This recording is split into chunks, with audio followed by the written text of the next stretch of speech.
तो पहला मैं आपसे ही जवाब शुरू करता हूँ।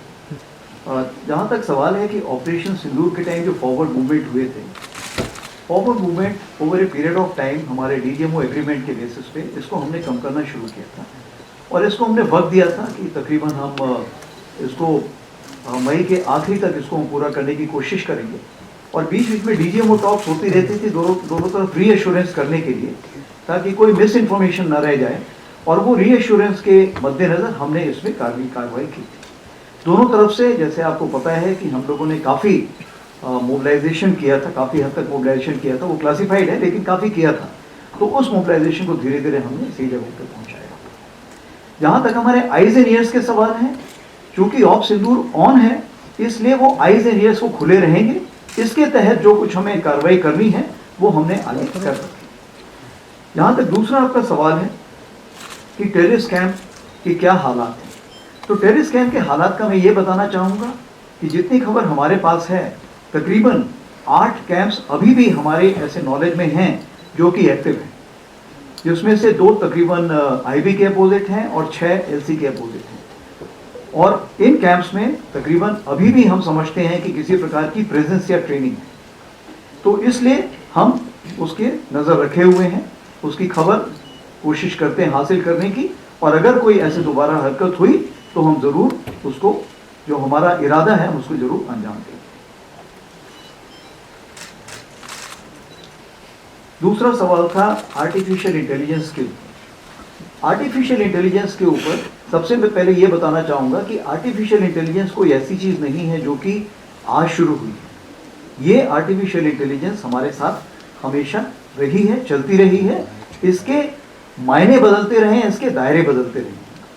तो जहाँ तक सवाल है कि इसको हमने कैसे यूज़ में लाया, इस्तेमाल किया, तो सबसे पहली बात करेंगे प्रिडिक्टिव एनालिसिस। जैसे आपको पता होता है कि हमें दुश्मन कहाँ पर जाएगा, कहाँ पर बैठेगा, इन चीज़ों के बारे में पहले से ही ज्ञान होता है और पहले जो एक पैटर्न बना होता है।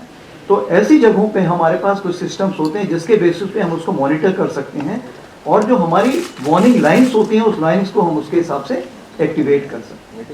उसी प्रकार से अगर देखा जाए तो हमारा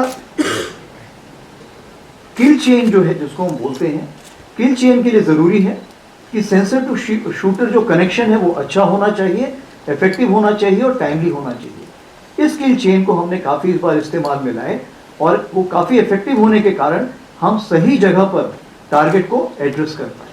अब आगे आने वाले दिनों में आप क्या इसको चाहते हैं, आर्टिफिशियल इंटेलिजेंस हमें हर जगह चाहिए, चाहे फोर्स विजुअलाइजेशन है, चाहे एप्लीकेशन है, चाहे प्रिजर्वेशन है। उदाहरण के तौर पे मैं आपको बताऊंगा, जैसे एयर लिटोरल की हम बात करते हैं, इसमें हम देखते हैं कि बहुत ही ज़्यादा ड्रोन्स इस्तेमाल होंगे और बहुत ज़्यादा फ्लाइंग इक्विपमेंट इस्तेमाल होगा। तकरीबन 97% जो स्पेस है वो आर्मी के इक्विपमेंट से भरी रहती है। उसके लिए हमने कुछ कोशिश की है। सक्षम का हमने अभी एक कार्रवाई की है जिसके लिए ऑलरेडी काफ़ी एडवांस स्टेज में है, जो एक ऐसा सॉफ्टवेयर बनाएंगे जो हमारे वहाँ पे फ्लाइंग इक्विपमेंट को मैनेजमेंट सिस्टम हमें प्रोवाइड करेगा।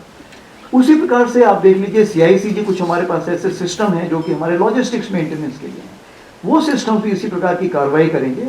और ये ऐसे सिस्टम हैं, चूँकि ये सिस्टम आगे बढ़ के तीनों सर्विसेज के सिस्टम्स को अपने साथ मिलाएंगे, तो उसमें आर्टिफिशियल इंटेलिजेंस का होना बहुत ज़रूरी है। तो कहने का ये मतलब है आर्टिफिशियल इंटेलिजेंस आगे आने वाले दिनों में बहुत ज़्यादा बढ़ती जाएगी और किसी भी फील्ड में आप देखेंगे तो इसका महत्व बढ़ता जाएगा। तीसरा सवाल जो पूछा है अजीत जी ने, उन्होंने पूछा है कि न्यूक्लियर रेटोरिक का क्या मतलब है और फोर्स स्ट्रक्चर। तो फोर्स स्ट्रक्चर तो एक सब्जेक्ट ही अपने आप में है, तो मैं उसके बारे में आके बाद में बात करता हूँ। जहाँ तक न्यूक्लियर रेटोरिक का चीज़ है, मैं ये कहना चाहूँगा कि डीजीएमओ टॉक्स में न्यूक्लियर के ऊपर कोई भी बात नहीं हुई थी, और जो न्यूक्लियर रेटोरिक जो भी दी जा रही थी वो पॉलिटिशियन द्वारा दी जा रही थी या लोकल पब्लिक द्वारा दी जा रही थी पाकिस्तान में। मुझे ऐसा कोई अंदाज नहीं है कि मिलिट्री की तरफ से ये कोई ऐसी चीज़ है। जब हम बोलते हैं कि इसमें हमारा रोल क्या था, जब हम बात करते हैं, पहले बोला जाता था कि कन्वेंशनल ऑपरेशंस के लिए जो स्पेस है वो कम होती जा रही है और सब कन्वेंशन से डायरेक्टली हम सीधे न्यूक्लियर डोमेन में जाएंगे। परंतु इस बार जो हमने कार्रवाई की, आपको पता है कि जम्मू कश्मीर में स्पेशली जिस तरह की फायरिंग हुई थी और जिस तरह से हमने उनको एड्रेस किया और तकरीबन हमने उनके 100 लोगों को जो ख़त्म किया, वो सब कार्रवाई जो हुई थी वो इसीलिए हुई थी क्योंकि हमने कन्वेंशनल स्पेस को बढ़ाया। और उस 88 आवर्स में आपने देखा कि कन्वेंशनल स्पेस को बढ़ाने के लिए आर्मी का जो मोबिलाइजेशन था वो इस प्रकार से था कि कोई भी ऐसी गलती अगर पाकिस्तान ने की जिसमें कि हमें मजबूर होना पड़ा ग्राउंड ऑपरेशन शुरू होने के लिए, हमने पूरी तैयारी कर ली। तो मैं यही कहना चाहूंगा कि जहां तक न्यूक्लियर रिटॉरिक का सवाल था, डीजीएमओ लेवल पे कोई ऐसी बात नहीं हुई थी और कन्वेंशनल स्पेस को हमने बहुत ज्यादा बढ़ाया। जी, आप सही बोल रहे हैं, मैंने इसके बारे में पहले भी बात की है कि तकरीबन उन्होंने गलती से एक बार, मुझे याद है 13 या 14 अगस्त के आसपास उन्होंने गलती से 150 लोगों की लिस्ट निकाली थी और जिसको हमने एनालाइज के बाद में उन्होंने उसको वापस पुल आउट कर लिया था। उसमें 100 लोग जो तकरीबन हमारे अंदाज से थे वो तकरीबन लाइन ऑफ कंट्रोल में जो फायरिंग हुई थी या IBJN के सेक्टर में जो फायरिंग हुई थी उससे खत्म हुई। जहां तक आपने फोर्स स्ट्रक्चर की बात की, फोर्स स्ट्रक्चर में मैं सिर्फ आपको यही बताना चाहूंगा कि ड्रोन पहले भी अहम रोल प्ले कर रहा था, लेकिन ऑफ सिंदूर के बाद इस चीज को पूरा एक मेजर एक्सेलरेशन मिला। क्या हम इस ऑर्गेनाइजेशंस को पहले देख रहे थे? हाँ, हम इस ऑर्गेनाइजेशंस को पहले देख रहे थे। इनको हमने काफी कुछ तक वैलिडेशन किया था, इसको डेजर्ट टेरेन में किया था, हाई एल्टीट्यूड टेरेन में किया था, तो वैलिडेशन चल रहा था। लेकिन चूंकि ऑफ सिंदूर ऑन है इसलिए हमें इसको जल्दबाजी में और जल्द से जल्द हमने इसको कमीशन करना पड़ा, इसको हमने एक शेप देना पड़ा। इसी चीज को मद्देनजर रखते हुए हमने क्या कार्रवाई की, अगर हम इन्फेंट्री बटालियन से शुरू करें तो आप देखेंगे ड्रोन पहले क्या होता था, ड्रोन कोई भी उड़ा सकता है, लेकिन अगर आपको ड्रोन का इफेक्टिव इस्तेमाल करना है सर्विलेंस के लिए, फोर्स एप्लीकेशन के लिए, एंटी रेडिएशन के लिए, जैमिंग के लिए, लॉटर म्यूनिशन के लिए, या जो काउंटर यूएस इक्विपमेंट जिसको हम बोलते हैं, चाहे वो काइनेटिक हो चाहे नॉन काइनेटिक हो, दोनों के लिए, इन सब के लिए हमें बड़े ऑपरेटर्स चाहिए और इनके लिए हमें इंटीग्रेशन चाहिए। इसका मतलब ये हुआ कि ये अभी स्पेशलिटी की जगह एक सुपर स्पेशलिटी का खिताब जीत चुका है। तो अगर ऐसी बात है तो इस चीज को मद्देनजर रखते हुए हमें जरूरत है कि हम इसको स्पेशल ऑर्गेनाइजेशंस खड़े करें। तो जो सबसे पहला ऑर्गेनाइजेशन हमने खड़ा किया वो इन्फेंट्री बटालियन में हमने अश्नी प्लेटून खड़ी की, जिसमें स्पेशलिस्ट लोग हैं जो कि एक लेवल की क्वालिफिकेशन हासिल करते हैं तभी वो इसमें जा सकते हैं। उसी प्रकार से एक हमने भैरव लाइट कमांडो बटालियंस खड़ी की हैं, जो कि हमने आज की तारीख पे 13 भैरव बटालियंस खड़ी की हैं।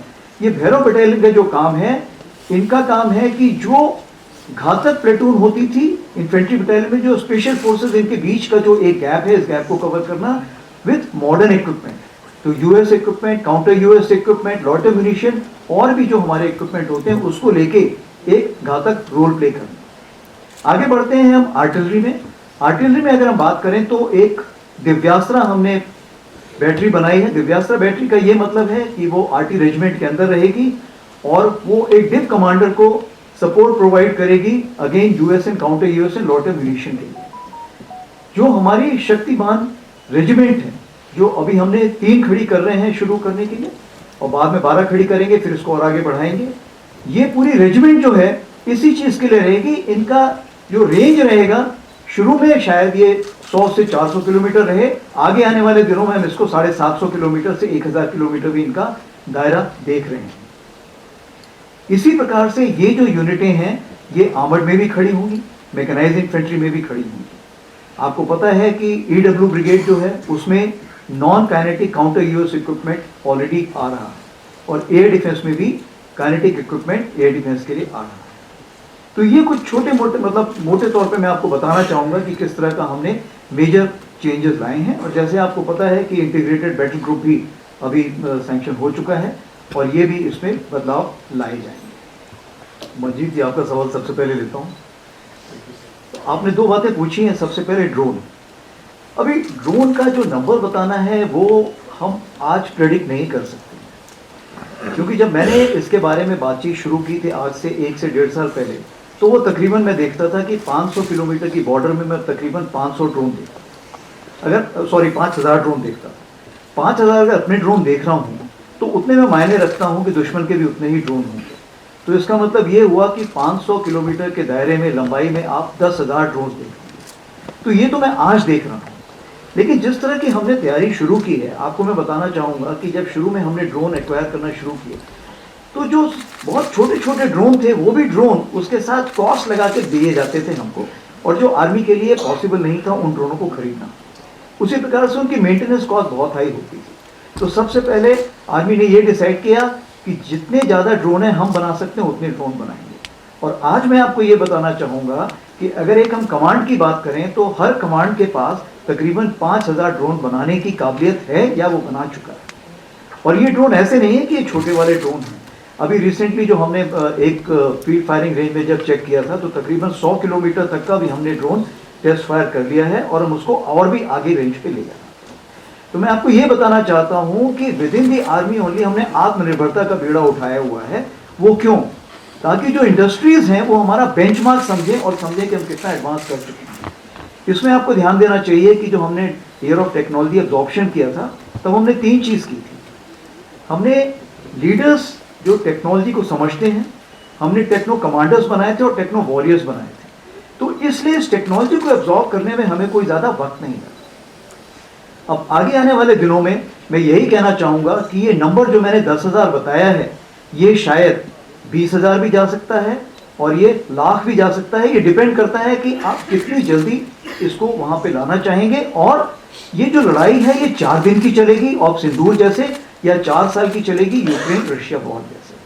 तो जैसे ही लड़ाई जितनी चलती जाएगी हमारे पास इतनी काबिलियत होनी चाहिए कि हम उतने ड्रोन बना सकें। ये सर यहाँ तक दूसरा आपने सवाल जो पूछा था, दूसरा सवाल आपका था मिसाइल फोर्स के बारे में। तो क्या मिसाइल फोर्स की हमें ज़रूरत है? जवाब है हाँ। आज आप देखेंगे रॉकेट और मिसाइल दोनों एक दूसरे में शामिल हो गए हैं, क्योंकि अगर हमें इम्पैक्ट में पहुंचाना है तो रॉकेट भी पहुंचा सकता है, मिसाइल भी पहुंचा सकता है। इसीलिए हमसे अगर आप पूछिए तो हम रॉकेट मिसाइल फोर्स की तरफ देख रहे हैं, क्योंकि पाकिस्तान ने, जैसे आपको पता है, उसने रॉकेट फोर्स एक आर्मी के तहत खड़ी की हुई है। आपको पता है कि चाइना ने भी ऐसी फोर्स खड़ी की हुई है। तो ये समय की मांग है कि हमें ऐसी फोर्स खड़ी करनी पड़ेगी। उस चीज़ को मद्देनजर रखते हुए जैसे हमारा पिनाका है जिसको 120 किलोमीटर की रेंज में चेक किया गया है, हमने ऑलरेडी कुछ कॉन्ट्रैक्ट साइन किए हुए रॉकेट के जो 150 हैं, जिसको हम बाद में 300-450 किलोमीटर की भी रेंज पे भी देखेंगे। उसी प्रकार से आपने प्रलय के बारे में अभी सुना होगा, क्या कार्रवाई हो ही रही है। ब्रह्मोस तो आपको पता ही है। कुछ और भी ऐसे सैंक्शंस हमारे पास हैं जिसको हम आगे लेके जाएंगे। तो मैं यही आपको सारांश में बताना चाहूँगा कि ये समय की ज़रूरत है और इसको हम जितनी जल्दी इसको ऑर्गेनाइज करें उतना हमें इफेक्टिवनेस लाने में फ़ायदा हो। अब हम बात करते हैं पूनम जी की। पूनम जी ने पूछा है कि ऑफ सिंदूर में पाकिस्तान के ऊपर कितना इफेक्ट पड़ा है और ड्रोन जो दिखाए दिए हैं उसके बारे में क्या कहते हैं। तो सबसे पहले मैं ये बताना चाहूँगा कि ऑफ सिंदूर के बाद जो हमारा टेररिस्ट इनिशिएटेड इंसिडेंट है वो तकरीबन ख़त्म हो चुका है। मैंने आपको जैसे बताया कि उसी प्रकार से जो एक्टिविटीज़ हैं वो बहुत कम हो चुकी हैं। इसका मतलब ये नहीं है कि हमने J&K में कोई किसी प्रकार की कमी पेशी की है या कोई हमने किसी प्रकार की फौज को वहाँ से निकाला है। हमने उतना ही दबाव बना के रखा हुआ है। जैसे मैंने आपको बताया कि क्या वापस बाहर के जो कैंप्स हैं, जो वेस्ट साइड कैंप्स हैं, जिसके बारे में मैंने अभी बताया कि 8 कैंप्स अभी भी वहाँ पे एक्टिव हैं हमारी नॉलेज में और उस पर अभी भी लोग बैठे हुए हैं। कितने बैठे हैं ये अलग अलग इसके सोच विचार हैं, बट हमारी तरफ से अगर देखा जाए तो तकरीबन 100 से 150 लोग हो सकता है वहाँ पर बैठे हैं। जहाँ तक पॉलिटिकल रिटोरिक है या जहाँ तक जो हुर्रियत जो उस साइड है, पाकिस्तान है, क्या वो पूरी तैयारी कर रही है? मेरे हिसाब से पूरी तैयारी कर रही है। क्या पाकिस्तान उन लोगों को शायद दे रहा है जो इस चीज़ को, रेडिकलाइजेशन को और लोगों को मोटिवेट करते हैं यहाँ पे आने के लिए? हाँ, वो कार्रवाई चल रही है। फंडिंग जो है, फंडिंग चूंकि अभी उसके तरीके बदल गए हैं तो तुरंत हो सकता है मैं उसका जवाब ना दे पाऊँ। जहाँ तक हमारी अलर्टनेस है, लाइन ऑफ कंट्रोल में अलर्टनेस पूरी है क्योंकि ऑपरेशन सिंदूर ऑन। जहाँ तक ड्रोन का सवाल है, ड्रोन ये आपको देखना है ये कौन सा वक्त है। ये वक्त जो है हमारा 15 जनवरी और 26 जनवरी के काफ़ी पास का वक्त है। इस वक्त जो होता है आप देखेंगे कि पाकिस्तान थोड़ा सा एक खौफ में रहता है कि कोई ऐसी कार्रवाई ना हो। तो ये जो ड्रोन्स अभी हमने देखे हैं ये बहुत छोटे ड्रोन्स हैं, ये लाइट ऑन करके आते हैं, ये बहुत हाइट पे नहीं जाते हैं और ये बहुत ही कम देखे गए हैं। जैसे 10 के आसपास तकरीबन 6 से 7 देखे गए थे, 11 और 12 तारीख को 2 से 3 देखे गए। तो ये जो ड्रोन थे ये मैं समझता हूँ कि डिफेंसिव ड्रोन थे, जो कि ये ऊपर आके देखना चाहते हैं कि हमारे अगेंस्ट कोई कार्रवाई तो नहीं हो रही। मैं ये मना नहीं कर रहा हूँ, हो सकता है कि वो ये भी देखना चाहे कि कोई कहीं गैप तो नहीं है, इंडियन आर्मी में कोई ढिलाई तो नहीं है, कोई गैप हो जहाँ से वो टेररिस्ट वहाँ से भेज सके। तो मेरे ख्याल से उनको उसका नेगेटिव जवाब भी मिला होगा, उन्होंने देखा होगा कि आज की तारीख पे कोई ऐसी जगह नहीं है, कोई ऐसे गैप्स नहीं जहाँ से वो भेज सकें। लेकिन ये जरूर है, आज जो हमारी डीजीएमओ स्टॉक हुई है उस स्टॉक में इसके बारे में जिक्र किया गया है और उनको बताया गया है कि ये हमें मंजूर नहीं है और कृपया करके इस पे लगाम लगाएं, ये उनको ये बता दिया गया है। आपने दूसरा सवाल पूछा है जो एक सब्जेक्ट इन इटसेल्फ है कि narrative management system, narrative management system और कॉग्निटिव, ये कितनी जरूरत है और समय की मांग है।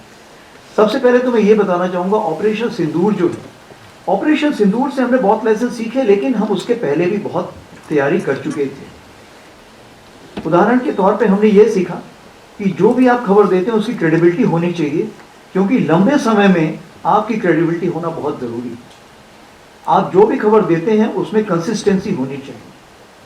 तीसरी चीज ये होनी चाहिए कि किसी भी नैरेटिव मैनेजमेंट डोमेन में या कॉग्निटिव डोमेन में वैक्यूम नहीं होना चाहिए। अगर वैक्यूम नहीं होगा तो तो नेगेटिव न्यूज बहुत फास्ट मूव करती है। चौथी चीज क्या है कि आप नेगेटिव न्यूज को कितना तूल देते हैं। आपने ये देखना है कि कितनी नेगेटिव न्यूज नहीं आई थी। उदाहरण के तौर पे मैं आपको बताना चाहता हूं कि जब से 22 अप्रैल के बाद से जितने भी हमारे ट्विटर हैंडल थे इंडियन आर्मी के, वो सारे ट्विटर हैंडल जो वेस्टर्न फ्रंट को फेस कर रहे थे वो बंद कर दिए गए, ताकि कोई ऐसा ना करे कि वेस्टर्न कमांड ने ये बोला है और जब तक हम वेस्टर्न कमांड से चेक करें तब तक वो न्यूज सब जगह जा चुकी है। तो जो सिंगल सोर्स ऑफ ट्रुथ था, वो सिंगल सोर्स ऑफ ट्रुथ हमने सिर्फ एडीजी स्ट्रैटकॉम रखा था। इसीलिए आप देखेंगे कि हम लोगों की क्रेडिबिलिटी बहुत हाई थी। दूसरी चीज ये है, हमने इन्फो ऑप्स ग्रुप्स और इन्फो ऑप्स डेस्क बनाए हुए हैं जो कोर हेडक्वार्टर तक पहुंच चुके हैं, और ये जो है कार्रवाई करते हैं इस प्रकार की कि जहां भी कोई इंफॉर्मेशन है वो सही जगह से सही वक्त पर पहुंचे। सबसे बड़ी बात आती है साइकोलॉजिकल डिफेंस की। साइकोलॉजिकल डिफेंस क्यों? मेरे पास आज की तारीख पे वेटरन्स को मिला के, उनके डिपेंडेंट्स को मिला के 1.3 करोड़ पॉपुलेशन है, यानी 1% पॉपुलेशन तो मेरे पास, जिसको मुझे डायरेक्टली रीच करना है। अगर इस पॉपुलेशन को रीच करना है तो मुझे जरूरी है to have a psychological defence division, और इस चीज को मद्देनजर रखते हुए हमने ट्रायल बेसिस पे एक साइकोलॉजिकल डिफेंस डिवीजन बनाई जो कि 24/7 इसको मॉनिटर करती रहती है। क्यों? क्योंकि किसी भी देश में आप, ये ऐसा नहीं है कि सिर्फ पाकिस्तान से उभर के चीजें आ रही हैं, हो सकता है टर्की से उभर के आए, हो सकता है और किसी और देश से भी उभर के आए, तो चूंकि उनके टाइमिंग्स अलग है इसलिए 24 घंटे इसको नजर रखनी पड़ती है और उस पर हम कार्रवाई करते हैं। इसमें चूंकि होल ऑफ नेशन अप्रोच होता है, तो जैसे आपको पता है कि एक सेंट्रल सेल बनाया गया था जिसमें हर मिनिस्ट्री के लोग बैठे हुए थे और फेक न्यूज को वो काउंटर कर रहे थे और करेक्ट न्यूज देने की कोशिश कर रहे थे। उसके अलावा अब सिंदूर के टाइम पर हमने डीआईबी के साथ और मैती के साथ मिलकर बहुत सारे यूआरएल्स, यूट्यूब चैनल और ट्विटर हैंडल्स को ब्लॉक किया था, क्योंकि वो उस टाइम हमारी नेशनल नेसेसिटी थी।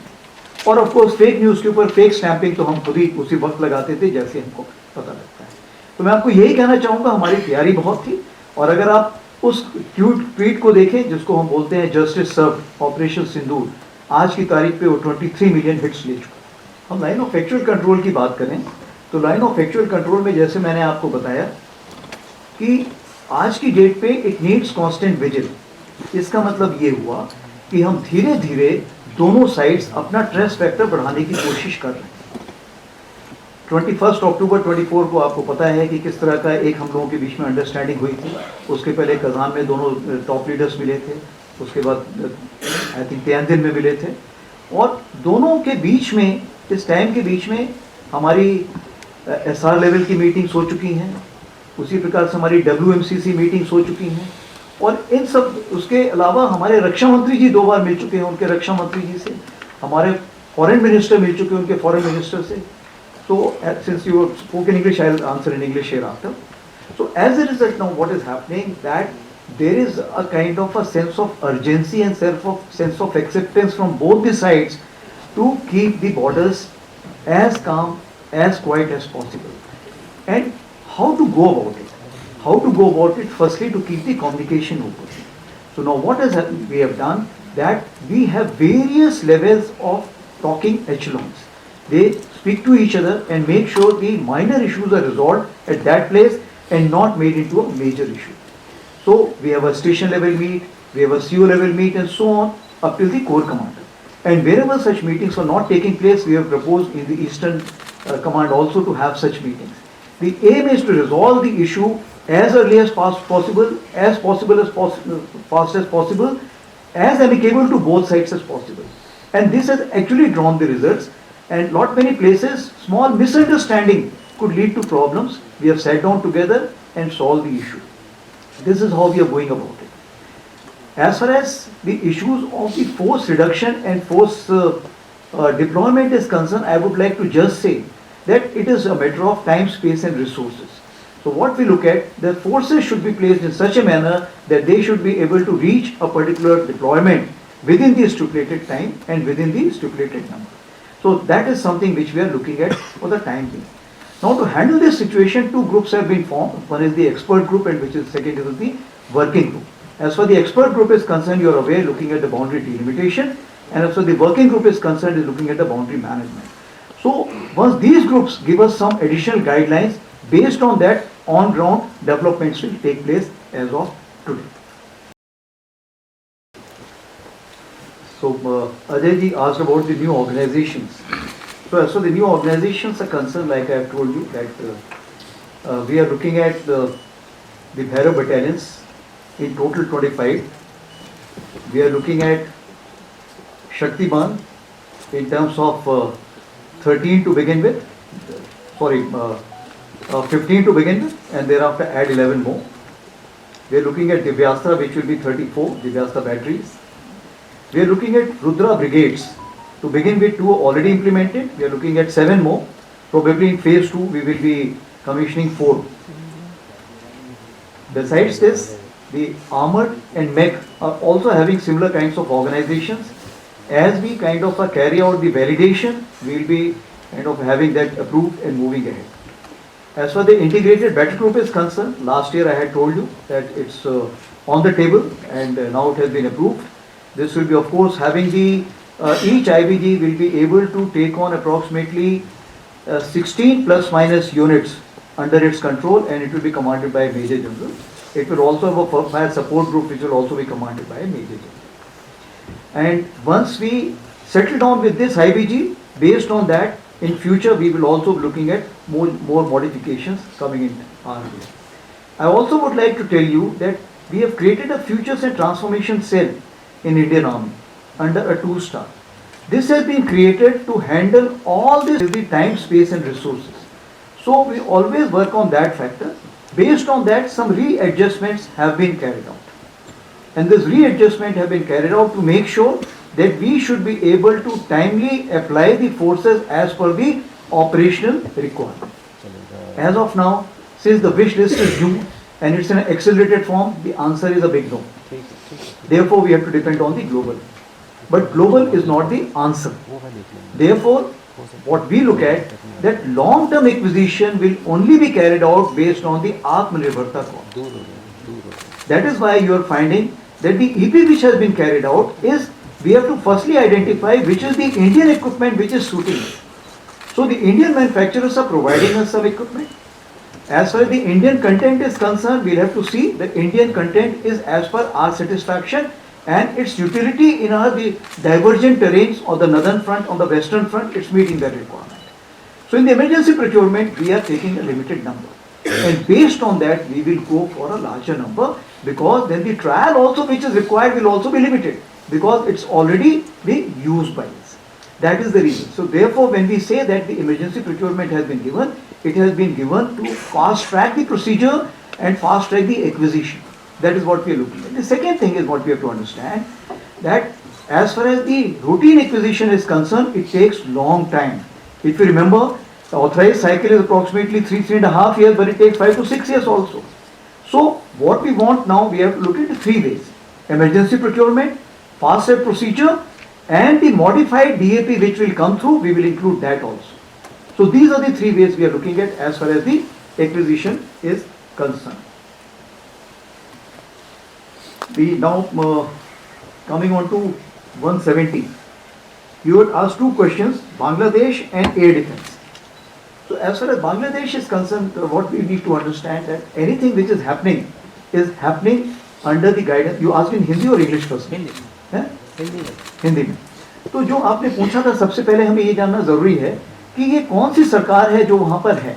अगर वो इंटरिम सरकार है तो क्या जो वो एक्शंस ले रहा है, क्या वो 4 या 5 साल के लिए है या 4 या 5 महीने के लिए है। तो उस चीज को मद्देनजर रखते हुए क्या हमें उसमें तुरंत रिएक्ट करने की जरूरत है या नहीं, ये हमें समझना चाहिए। सबसे बड़ी बात तो ये। दूसरी बात ये है कि आज की तारीख पे तीनों सेनाओं ने अपने अपने चैनल्स पूरे खुले रखे हैं। भारतीय सेना ने तो मल्टीपल चैनल्स ऑफ कम्युनिकेशन खुले रखे हुए हैं, जो उनके वहाँ पे चीफ हैं, उनके से मेरी रेगुलर बात होती रहती है। उसी प्रकार से हमारे बाकी चैनल से भी हमें एक दूसरे से बातचीत होती रहती है। आपको ये भी याद होगा कि हमने एक डेलीगेशन भी वहाँ भेजा था जिसने वहाँ पे सबसे जाके मुलाकात की थी। उसी प्रकार से चीफ ऑफ नेवल स्टाफ ने बात की है, उसी प्रकार से चीफ ऑफ एयर स्टाफ ने बात की है। इरादा ये है कि किसी प्रकार का कोई मिसकम्युनिकेशन या मिसअंडरस्टैंडिंग ना हो। तो मैं आपको यही भरोसा दिलाना चाहता हूँ कि आज की तारीख पे जो भी वो कार्रवाई कर रहे हैं, तीनों सेनाओं जो कार्रवाई कर रही हैं, वो किसी भारत के किसी प्रकार के खिलाफ की कार्रवाई नहीं है।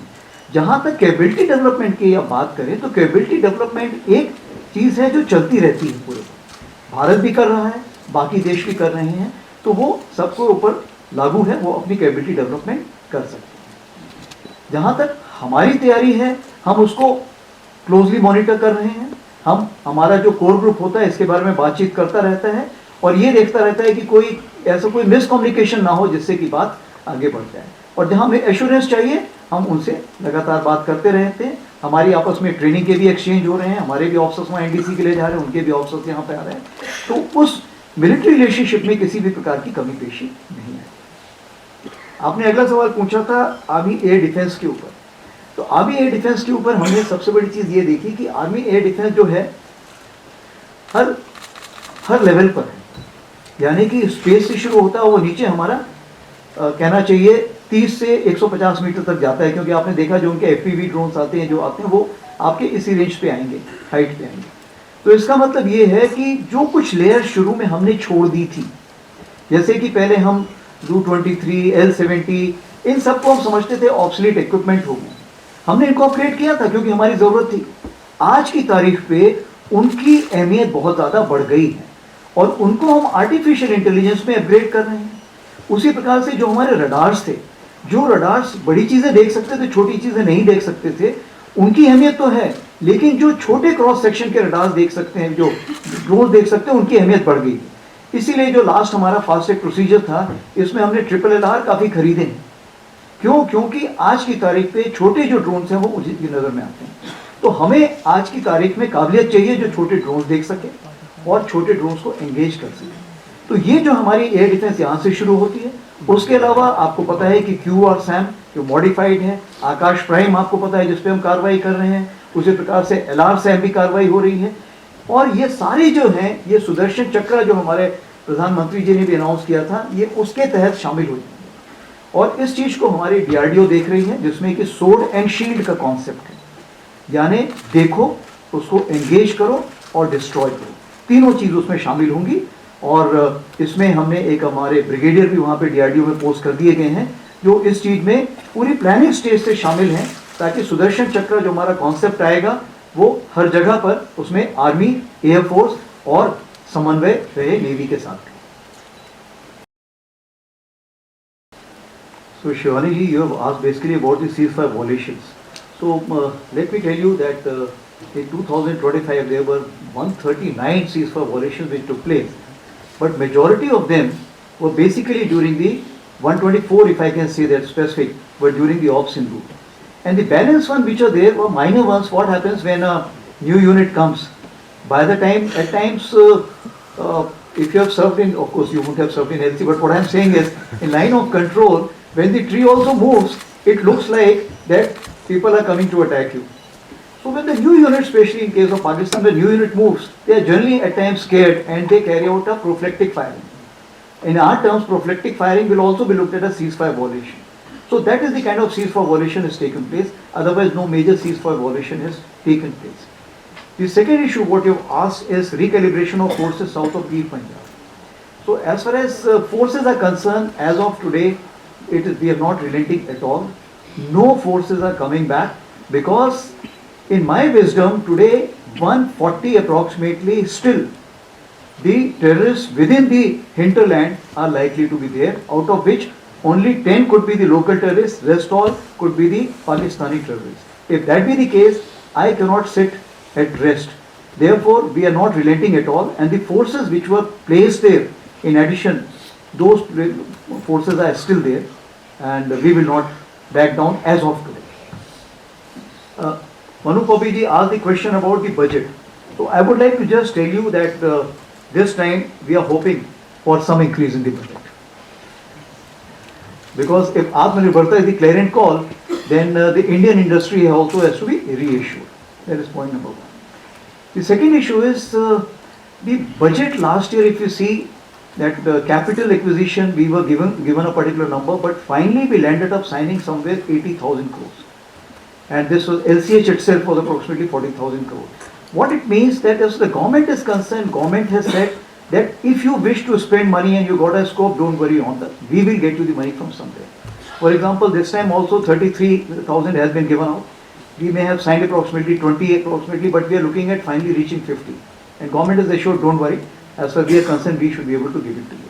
That is the assurance which has been given. Your question is, what are the priorities what we are looking at? So the priorities, if I have to look at, firstly, I have divided battlefield awareness, because what I said, force visualization, force application and force preservation, these are the three pillars I always look at. So battlefield awareness will give me the force visualization as well as where to apply and where to preserve. Command and control.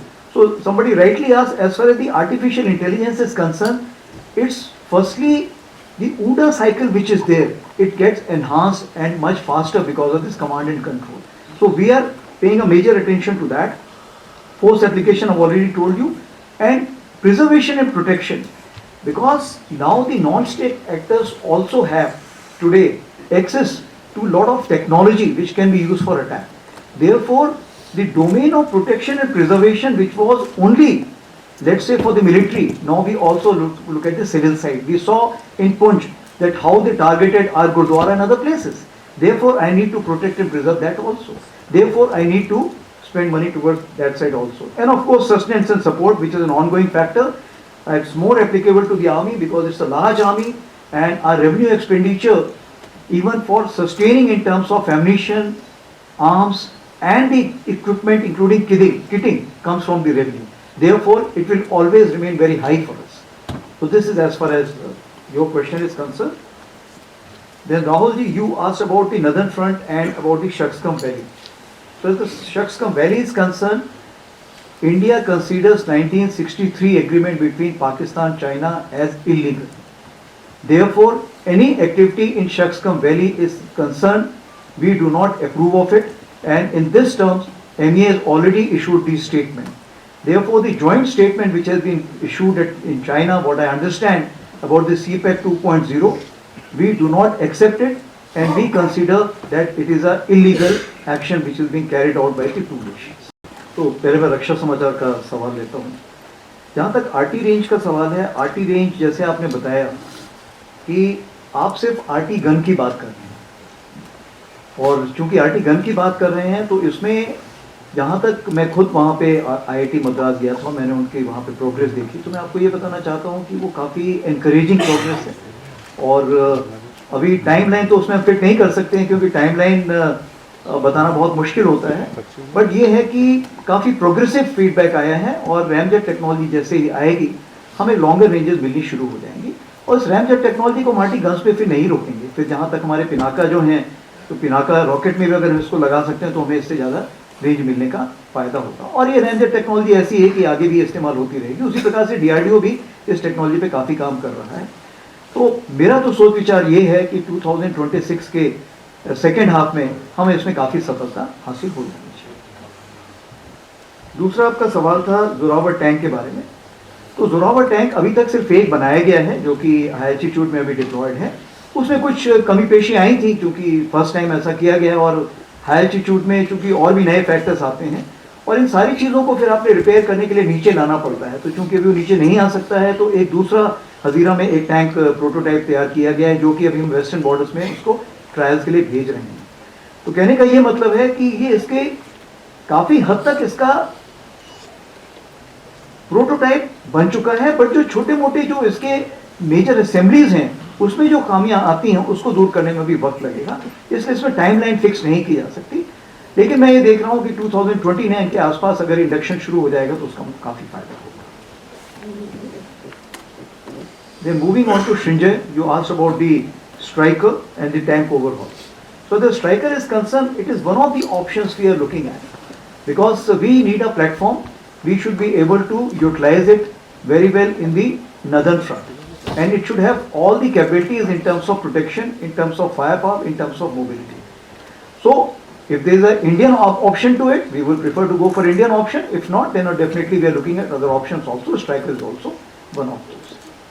Coming on to the second factor, what you asked for is about the tank overhauling.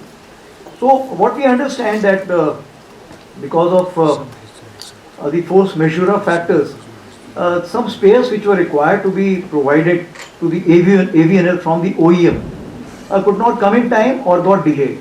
As a result, the overall has got some slippages. Secondly, AVNL did not have that much of capacity which we were supposed to be having.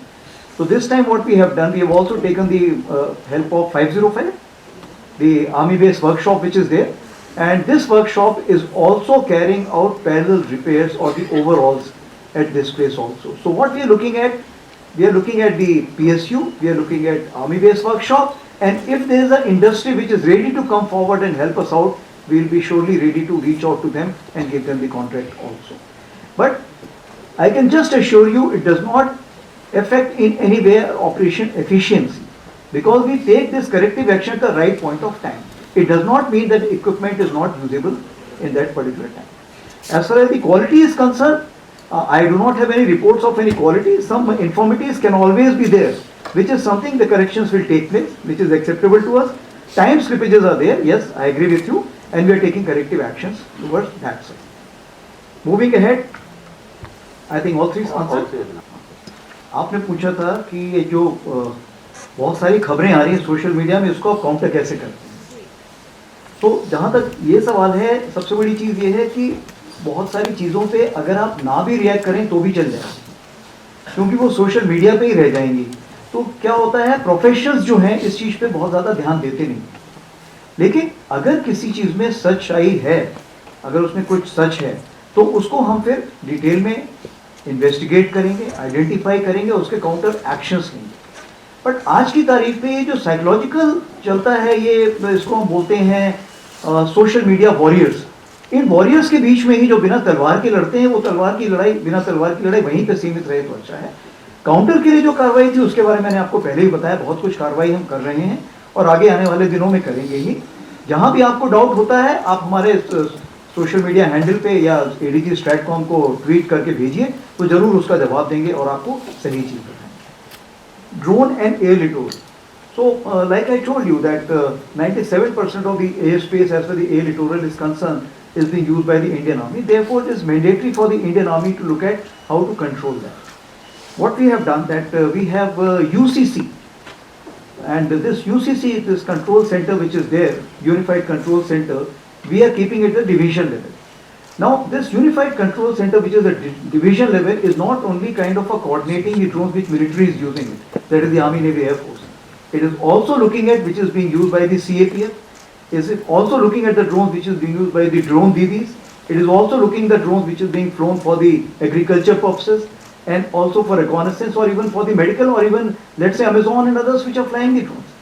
So during the conventional operations or during the heightened grey zone, this UCC will come into play. But this UCC is not independent. That is working out with the core headquarter, and core headquarter JATC is integrated with the Air Force IACCS through Akash. So everything is integrated, and that's why UCC is working based on a format called as Saksham, and as we go higher, there are already various AI tools which are there. So all these are at a nascent stage for the time being. As they mature, we will see which is the software which is best suited for us, which has got more integrity in terms of being produced in-house, which is scalable. So based on this, those softwares will be utilized, and artificial intelligence from generative will become agentic at later stage.